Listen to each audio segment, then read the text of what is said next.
Recently ministry of defence ने एक document issue करा है और उस डॉक्यूमेंट में बोला कि 2020 में मिनिस्ट्री ऑफ डिफेंस ने सबसे बढ़िया काम क्या करे। उन्होंने जो सबसे बढ़िया काम करे 2020 में, हमारे प्री मेंस इंटरव्यू के पॉइंट ऑफ व्यू से जो जो पॉइंट्स मेरे को इंपॉर्टेंट लगे उस रिपोर्ट में से मैंने वो पॉइंट्स निकाल लिए और अब यहाँ पे मैंने वो आपके लिए पूरा का पूरा इसे डिटेल में वीडियो बना दिया है। तो ये वीडियो पूरा देखना, डिफेंस सेक्टर में हमारे यहाँ क्या क्या हो रहा है इस वीडियो से आपको पता चल जाएगा कि मिनिस्ट्री ऑफ डिफेंस की क्या क्या प्रायोरिटीज़ हैं। आगे बढ़ने से पहले अनअकैडमी में सब्सक्राइब करने के लिए you have to use the referral code Madad Gupta 10% discount के लिए। नीचे मेरा टेलीग्राम चैनल दिया, उसे फटाफट ज्वाइन कर लो। अच्छा, अनअकैडमी पे एक ऑफर आया है जिसमें आपको 35% तक का डिस्काउंट मिलेगा। 25% डिस्काउंट तो आपको ऑप्शनल के साथ मिलेगा कॉम्बो पे और 10% मेरा रेफरल कोड यूज करने पे मिलेगा, दैट इज मदद गुप्ता। इसी के साथ हमारा सिविल सर्विस चैंपियनशिप होने वाला 13 जून को, जो कि एकदम प्रीलिम्स के पैटर्न पे होगा। 2 घंटे का टेस्ट होगा और पहले जो 50 रैंकर्स होंगे उनको यूपीएससी के जो अनअकैडमी के मेंटर्स हैं उनसे गाइडेंस मिलेगा। साथ के साथ हर संडे हमारा अनअकैडमी कॉम्बैट होता है, सो आपको वो तो अटेंड करना ही है। गेमिफाइड वर्जन है हमारा, 1 घंटे का टेस्ट होता है। इसी के साथ अनअकैडमी की जो 20 बुक्स हैं, नोट्स बेसिकली, जो कि अनअकैडमी के टॉप एजुकेटर्स और एक्सपर्ट्स ने बनाए हैं, वर्थ 10,000, वो आपको 1 ईयर सब्सक्रिप्शन या उससे ज़्यादा सब्सक्रिप्शन अगर आप लेते हो तो आपको एब्सोल्युटली फ्री मिलेंगे। राइट, इसी के साथ 9 जून से बैचेस शुरू हो रहे हैं 2021, 22 और 23 के लिए। 21 के लिए रिवीजन बैचेस, 1 ईयर बैचेस 2022 के लिए इंग्लिश, हिंदी और बाइलिंगुअल में, और 2 साल के बैचेस भी शुरू हो रहे हैं। राइट, सो ये सब सब्सक्राइब करने के लिए you have to use the referral code Madad Gupta. Even combat में एंटर करने के लिए भी आपको सिंपली रेफरल कोड यूज करना है मदद गुप्ता। तो चलते हैं डिफेंस रिफॉर्म्स पे कि हमारे यहाँ डिफेंस सेक्टर को इंप्रूव करने के लिए क्या क्या कदम उठाए गए। सबसे पहले उस डॉक्यूमेंट में लिखा था कि हमने आर्मी, नेवी और एयरफोर्स में कोऑर्डिनेशन प्रमोट करने के लिए हमने चीफ ऑफ डिफेंस स्टाफ बनाया। Chief of defence staff basically एक ऐसा ऑफिस, एक ऐसे व्यक्ति जो आर्मी, नेवी और एयरफोर्स में कोऑर्डिनेटेड एक्शन प्रमोट करेंगे। पहले क्या हो रहा था, आर्मी अपना अकेला काम कर रही थी, नेवी अपना अकेला काम कर रही थी, एयरफोर्स अपना अकेले काम कर रही थी। अब इन तीनों में प्रॉपर कोऑर्डिनेशन के लिए, इन तीनों में प्रॉपर अप्रोच के लिए चीफ ऑफ डिफेंस स्टाफ को लाया गया, जो इन तीनों में थिएटर कमांड अप्रोच डेवलप करेंगे। थिएटर कमांड अप्रोच का मतलब है कि नॉर्थ वेस्ट बॉर्डर पे पाकिस्तान से जो थ्रेट है, नॉर्थ ईस्ट बॉर्डर पे नॉर्थ में चाइना से जो थ्रेट है, इधर समंदर में से कोई आतंकवादी ना आ जाए, किस तरीके से सब जगह पे आर्मी, नेवी, एयरफोर्स कोलैबोरेट कर सकते हैं और एक कोऑर्डिनेटेड एक्शन, एक कोऑर्डिनेटेड रिस्पांस दे सकते हैं थ्रेट को, उसे बेसिकली कहा जाता है थिएटर कमांड अप्रोच। तो ये जो चीफ ऑफ डिफेंस स्टाफ का ऑफिस है वो बनाया गया। साथ के साथ मिनिस्ट्री ऑफ डिफेंस के अंडर एक डिपार्टमेंट बनाया गया जिसे बोला जाता है डिपार्टमेंट ऑफ मिलिट्री अफेयर्स। पहले ये डिपार्टमेंट नहीं था, अभी रिसेंटली ही बनाया गया डिपार्टमेंट ऑफ मिलिट्री अफेयर्स। इस डिपार्टमेंट के जो हेड होते हैं वो हैं चीफ ऑफ डिफेंस स्टाफ। मतलब कि ये जो आप जिनकी फोटो देख रहे हो, जनरल बिपिन रावत, ये हमारे चीफ ऑफ डिफेंस स्टाफ भी हैं और ये डिपार्टमेंट ऑफ मिलिट्री अफेयर्स के हेड भी हैं। मतलब कि सरकार ने जो डिपार्टमेंट ऑफ मिलिट्री अफेयर बनाया है, ये बनाया ही इसलिए है कि जो चीफ ऑफ डिफेंस स्टाफ हैं वो इस डिपार्टमेंट को हेड कर सकें।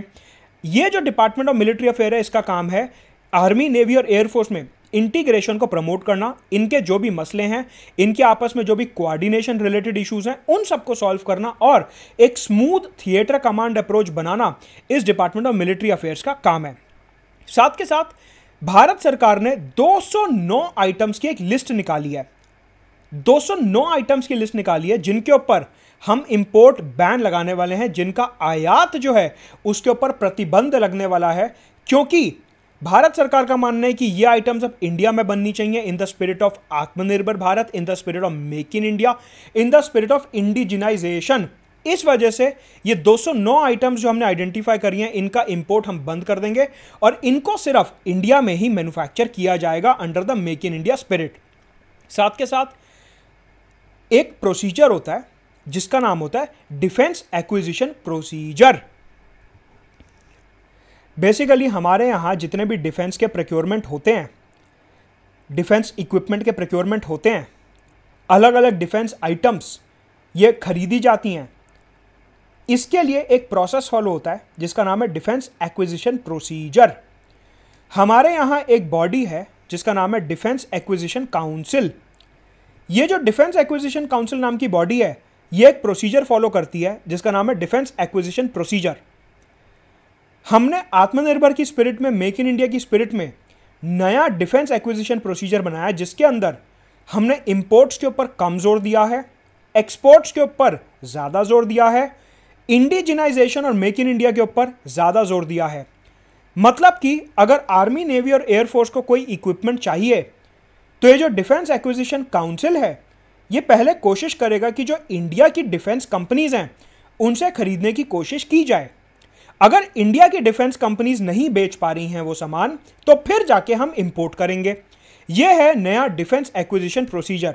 इसी के साथ 2020 और 21 में भारत सरकार ने 52,000 करोड़ रुपीस का कैपिटल इन्वेस्टमेंट करा। देखिए, कैपिटल इन्वेस्टमेंट का मतलब होता है कि सरकार ने नई फैक्ट्री और इंफ्रास्ट्रक्चर लगाया डिफेंस को प्रमोट करने के लिए, डिफेंस मैन्युफैक्चरिंग को प्रमोट करने के लिए।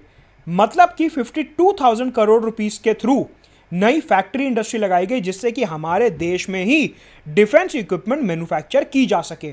तो सरकार ने 52,000 करोड़ रुपीस का कैपिटल इन्वेस्टमेंट करा। यह बहुत इंपॉर्टेंट पॉइंट है। इसके अलावा हमारी एक बॉडी है जिसका नाम है ऑर्डिनेंस फैक्ट्री बोर्ड। ये जो ऑर्डिनेंस फैक्ट्री बोर्ड होता है ये अलग अलग defence equipment, jacket, night vision cameras, goggles वगैरह ये सब बनाता है, हथियार वगैरह बनाता है। ये सारी चीज़ें ऑर्डिनेंस फैक्ट्री बोर्ड बनाता है। प्राइमरली हथियार बनाता है, बंदूक वगैरह जो चाहिए होती है, गोलियां वगैरह, वो ये बनाता है। पहले ये जो था एक सरकारी ऑर्गेनाइजेशन की तरह चलता था। रिसेंटली सरकार ने बोला कि हम इसे कॉर्पोरेटाइज करेंगे। ये देखो ये कीवर्ड है, ये ध्यान रखना, हम इसको कॉर्पोरेटाइज करेंगे। कॉर्पोरेटाइज करने का मतलब होता है कि पहले तो ये सरकारी तरीके से चल रही थी, रेड टेपिज्म, ब्यूरोक्रेसी और ये सब, लेकिन अब जैसे माइक्रोसॉफ्ट, गूगल, अनअकैडमी जैसी बड़ी बड़ी कंपनियां चलती हैं कॉर्पोरेट तरीके से, प्रोफेशनल तरीके से, एकदम रूल्स और प्रोसेस फॉलो करते हुए, फटाफट सारा काम करते हुए, उसे बेसिकली बोला जाता है कॉर्पोरेटाइज। तो हमने ऑर्डिनेंस फैक्ट्री बोर्ड को अब कॉर्पोरेटाइज कर दिया है जिससे कि इधर जो प्रोडक्शन धीरे धीरे होता था चींटी की स्पीड पे, अब वो फटाफट होने लगे खरगोश की स्पीड पे। राइट, तो ये पॉइंट काफी इंपॉर्टेंट है। इसी के साथ भारत सरकार ने एक स्टैटिस्टिक प्रेजेंट करा। यहां से प्रीलिम्स का स्टेटमेंट निकलता है कि over the period of time हमारे डिफेंस एक्सपोर्ट्स जो हैं वो कितने ज़्यादा बढ़े या कितने कम हुए। तो ये डेटा ध्यान से देखना, प्रीलिम्स का सवाल निकलता है और ये जो सारे पॉइंट्स बता रहा हूं मेंस के सवाल तो इधर से निकलते ही हैं। तो अगर मैं डिफेंस एक्सपोर्ट की बात करता हूं, भारत सरकार ने दिखाया कि जब नरेंद्र मोदी 1.0 सरकार शुरू हुई थी उस टाइम पे हमारे डिफेंस एक्सपोर्ट्स 1900 करोड़ रुपीस के थे अप्रॉक्सीमेटली। आज की तारीख में जब नरेंद्र मोदी 2.0 सरकार चल रही है तो हमारे डिफेंस एक्सपोर्ट्स 9,000 करोड़ रुपए से भी ज्यादा के हो चुके हैं। मतलब अप्रॉक्सीमेटली 4 गुना से ज्यादा का इंक्रीमेंट देखने को मिलता है अपने एक्सपोर्ट्स में।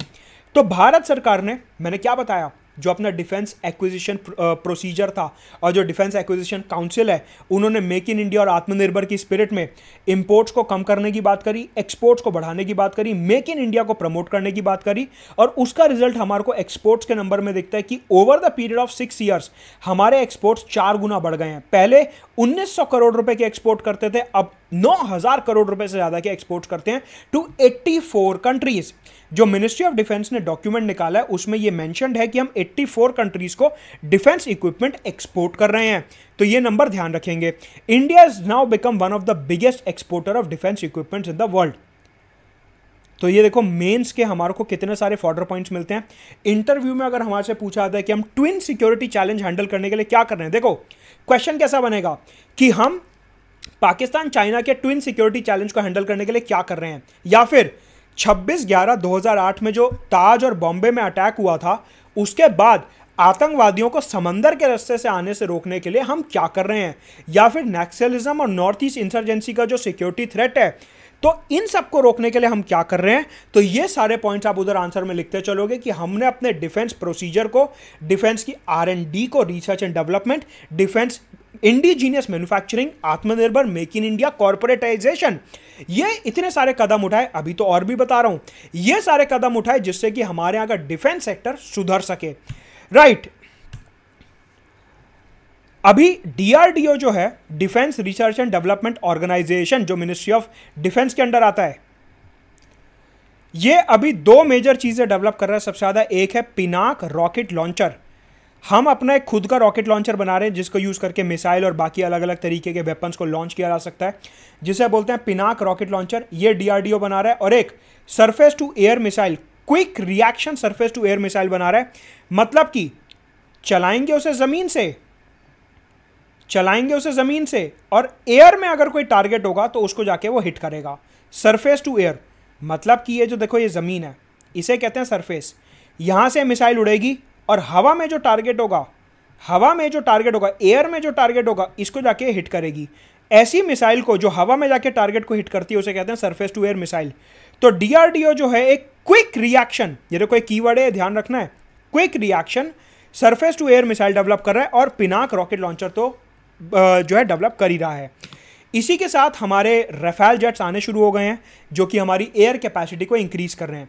और ऑलरेडी मैं आपको बता चुका हूं हमारा जो डिफेंस सेक्टर है उसमें कैपिटल एक्सपेंडिचर काफ़ी इंक्रीज हो चुका है और पिछले साल हमने 52,000 करोड़ रुपीस का कैपिटल एक्सपेंडिचर करा। डीआरडीओ ने एक कदम और उठाया, उन्होंने बोला कि हमारा जो यूथ है, हमारे जो यंग लोग हैं, उनका बड़ा इनोवेटिव दिमाग है और हमारे को उनके दिमाग का सदुपयोग करना चाहिए, प्रोडक्टिव यूज़ करना चाहिए।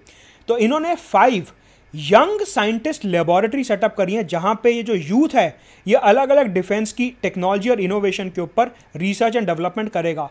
तो ये ध्यान रखेंगे 5 यंग साइंटिस्ट लेबोरेटरीज डेवलप की गई हैं, राइट। इसी के साथ मिनिस्ट्री ऑफ डिफेंस ने डिजिटाइजेशन, डिजिटल इंडिया को बहुत भारी मात्रा में प्रमोट करा है। सबसे पहले मिनिस्ट्री ऑफ डिफेंस के अंडर एक ऑफिस आता है जिसका नाम है directorate general of quality assurance. मतलब कि जितने भी हमारे डिफेंस इक्विपमेंट और ये सारी चीज़ें हैं, इनकी क्वालिटी का जो एश्योरेंस होता है वो कौन करता है? Directorate general of quality assurance. कि कैसी बंदूक है, कैसी जैकेट है, कैसा प्लेन है, कैसा रॉकेट लॉन्चर है, ये सारी की सारी जो क्वालिटी एश्योरेंस होती है ये directorate general of quality assurance करता है। पहले ये सारा कुछ मैनुअली होता था, अब लॉकडाउन के चलते और डिजिटाइजेशन, डिजिटल इंडिया के चलते directorate general of quality assurance ने बोला है कि जब भी कोई सामान फैक्ट्री से निकलेगा तो फैक्ट्री से निकलने से पहले हम एक वीडियो कॉल करेंगे और उस वीडियो कॉल में देखेंगे कि सामान बना कैसा है। इसे कहा जाएगा pre delivery online inspection. Internet technology और डिजिटल टेक्नोलॉजी का इस्तेमाल करते हुए कंसाइनमेंट निकले उससे पहले उसे एक बारी जूम कॉल पे, वीडियो कॉल पे चेक कर लेंगे कि भैया ये असाइनमेंट जो कंसाइनमेंट जो भेज रहे हो ये सही है या नहीं है। इसी के साथ आपको पता है आर्मी कोर्ट्स और आर्म्ड फोर्सेस ट्राइब्यूनल वगैरह होते हैं आर्मी एक्ट और इन सब के अंडर, तो इनकी प्रोसीडिंग्स भी आजकल ऑनलाइन चलने लगी हैं। पहले क्या होता था, अगर आपको आर्म्ड फोर्सेस ट्राइब्यूनल के आगे जाना है तो आपको फिजिकली जाना पड़ता था, लेकिन डिजिटल इंडिया के अंदर हमने आर्म्ड फोर्सेस ट्राइब्यूनल जो हैं इनको भी डिजिटाइज करने की कोशिश करी है और अब सारी हियरिंग्स यहाँ पे डिजिटल तरीके से होती हैं।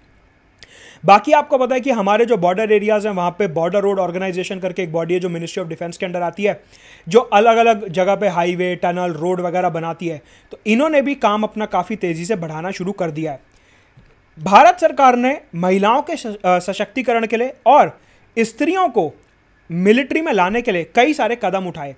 सबसे पहले इन्होंने क्या करा, आर्मी की 10 ब्रांचेस में महिलाओं को परमानेंट कमीशन दे दिया। बेसिकली क्या होता था, पहले जो महिलाओं को आर्मी में नौकरी मिलती थी वो मिलती थी short service commission. Short service commission का मतलब होता है टेम्परेरी नौकरी, एसएससी। ये वो वाला एसएससी एग्जाम नहीं है जो आप ये जो इनकम टैक्स इंस्पेक्टर वगैरह के लिए देते हो, वो अलग है। ये एसएससी मिलिट्री की टर्म है, short service commission.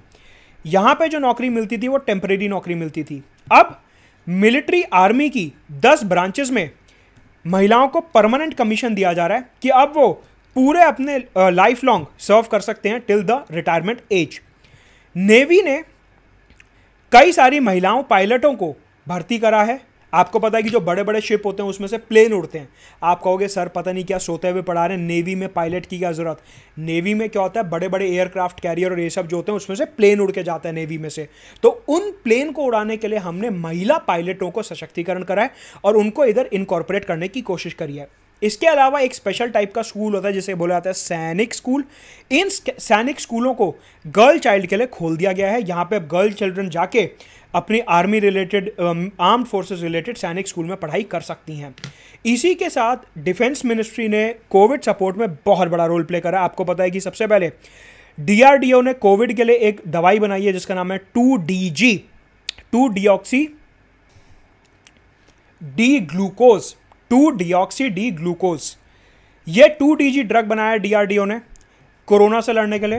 PPE kits, अलग अलग इक्विपमेंट, मास्क, ऑक्सीजन सिलेंडर, काफ़ी चीज़ों में इनोवेशन करा डीआरडीओ में और अलग अलग जगह पे देश में क्वारंटीन फैसिलिटीज़ और हॉस्पिटल्स खोले गए।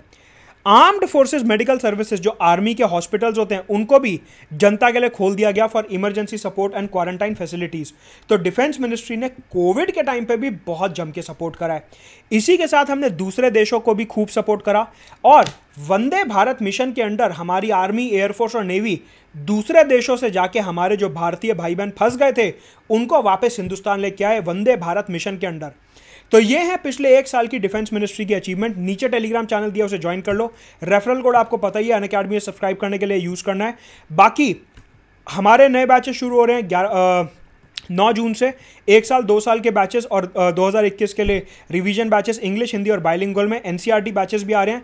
साथ के साथ आपको पता है कि अपना चैंपियनशिप है 13 जून को, और हर संडे सुबह कॉम्बैट तो होता ही है, तो ये सब एनरोल कर लेना। नीचे डिस्क्रिप्शन में लिंक है। Let's crack it.